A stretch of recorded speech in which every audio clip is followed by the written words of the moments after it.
अब नहीं चलेगा अवैध बिजली, अवैध फैक्ट्री और अवैध बिल्डिंग का खेल। बंगाल में एक्शन मोड में दिखाई दे रही है बीजेपी सरकार। पश्चिम बंगाल की नई बीजेपी सरकार ने बड़ा और बेहद ही सख्त कदम उठाया है।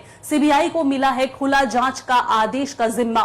मुख्यमंत्री शुभेंदु अधिकारी ने तिलजला, मटिया ब्रुज, मोमिनपुर और इकबालपुर जैसे इलाकों में चल रहे अवैध कारखानों, अवैध बिजली कनेक्शन और अवैध गैर कानूनी बिल्डिंग स्ट्रक्चर पर 24 घंटे के अंदर कार्रवाई करने का आदेश दे दिया है। सरकार का साफ संदेश है कि अब नियम तोड़कर कारोबार चलाने वालों को बख्शा नहीं जाएगा। तिलजला अग्निकांड के बाद प्रशासन पूरी तरह से एक्शन मोड में दिखाई दे रहा है।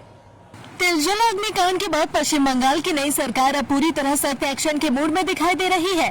मुख्यमंत्री शुभेंदु अधिकारी ने साफ निर्देश दिया है कि तिलजला, मेटिया ब्रुज, मोमिनपुर और इकबालपुर जैसे कई इलाकों में चल रहे अवैध कारखानों, अवैध बिजली कनेक्शन और गैर कानूनी बिल्डिंग स्ट्रक्चर पर तुरंत कार्रवाई की जाए। सूत्रों के मुताबिक प्रशासन को 24 घंटे के भीतर ऐसे अवैध निर्माण और कारोबार चिन्हित कर गिराने का निर्देश दिया गया है। सरकार का मानना है कि कई जगहों पर नींबों को ताक पर रखकर फैक्ट्रियां चलाई जा रही थी, जहां सुरक्षा के बुनियादी इंतजाम मौजूद नहीं थे। इन्हीं लापरवाहियों की वजह से तिलजला में बड़ा अग्निकांड हुआ, जिसमें 2 लोग मारे गए और कई लोग घायल हो गए। मुख्यमंत्री शुभेंदु अधिकारी ने नवान्न में प्रेस कॉन्फ्रेंस के दौरान कहा कि अवैध कारोबार और भ्रष्टाचार के खिलाफ उनकी सरकार जीरो टॉलरेंस की नीति पर काम करेगी। उन्होंने साफ कहा कि जहां जहां अवैध बिजली लेकर फैक्ट्रियां चलाई जा रही है, वहां बिजली कनेक्शन काटे जाएंगे और अवैध स्ट्रक्चर ध्वस्त किए जाएंगे।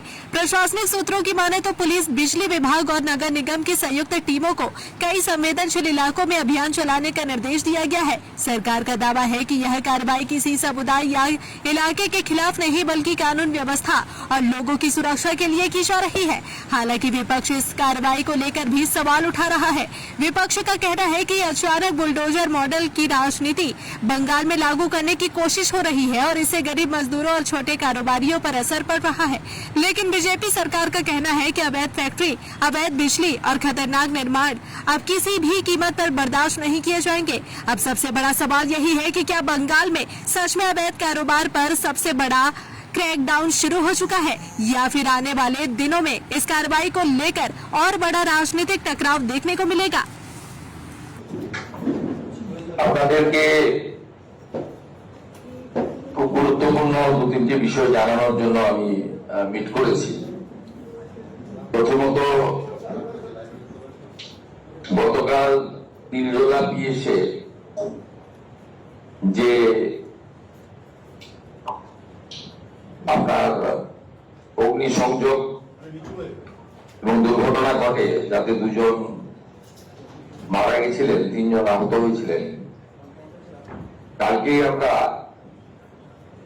4টি দপ্তরের সমন্বয়ে একটি কমিটি করেছিলাম এবং আমরা আজকে ফার্স্ট আওয়ারিং কমিটি রিপোর্ট দিতে বলেছিলাম।